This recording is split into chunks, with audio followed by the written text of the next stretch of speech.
Praise lord. మీ ముందు ఉన్న ఈ 3 వస్తువుల నుంచి మనం ఒక విషయాన్ని తెలుసుకుందాం. ఇది నీరు కలవని మట్టిగడ్డ. ఇది కొంచెం తడిగా ఉన్న మట్టిగడ్డ.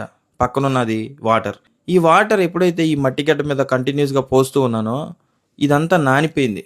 నానిపోయి ఒక ముద్దగా తయారైంది. మెత్తగా తయారైంది.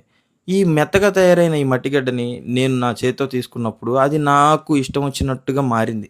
అది నేను అనుకున్న పాత్రగా తయారు చేసుకున్నాను. మరి పక్కనున్న ఈ మట్టిగడ్డ నీటిలో తడపలేదు. దాన్ని ఎంత విడదీద్దామన్నా కూడా అది విడిపోలేదు.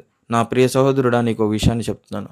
నా జీవితం ఏమైపోతుందో, నేను నా కుటుంబానికి ఉపయోగపడట్లేదు, నా లైఫ్ ఏంటో, దేవుడు నన్ను ఎప్పుడు వాడుకుంటాడు అని నువ్వు అనుకుంటున్నావేమో.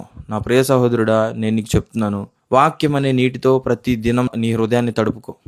వాక్యం అనే నీరు ఎప్పుడైతే నీ హృదయాన్ని చేరుతుందో అప్పుడు నువ్వు దేవుడు నిన్ను ఉపయోగించుకొనదగిన మట్టిగా తయారవుతావు.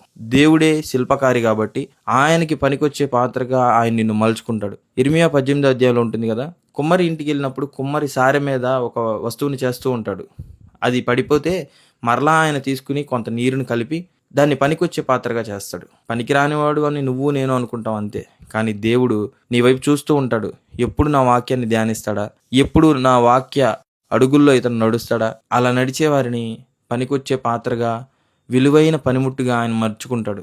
ఆయనకు కావాల్సిన పనులన్నిటినీ భూమి మీద ఆయన జరిగించుకుని తర్వాత ఆయన దగ్గరికి వాళ్ళని తీసుకుని వెళ్ళిపోతాడు. నా ప్రియ సహోదరుడా, ఈ రోజు నుంచి వాక్యం చదవడం ఆరంభించు. నీ కఠినమైన హృదయంగా ఉన్న నీ హృదయంలో ఈ వాక్యాన్ని గనక నువ్వు కలపగలిగితే మెత్తని హృదయంగా నీ హృదయం మారిపోతుంది. దేవుడు అప్పుడు నిన్ను పనికొచ్చే పాత్రగా వాడుకుంటాడు. Praise the lord. మరొక్క వీడియోతో కలుసుకుందాం. ఆమెన్.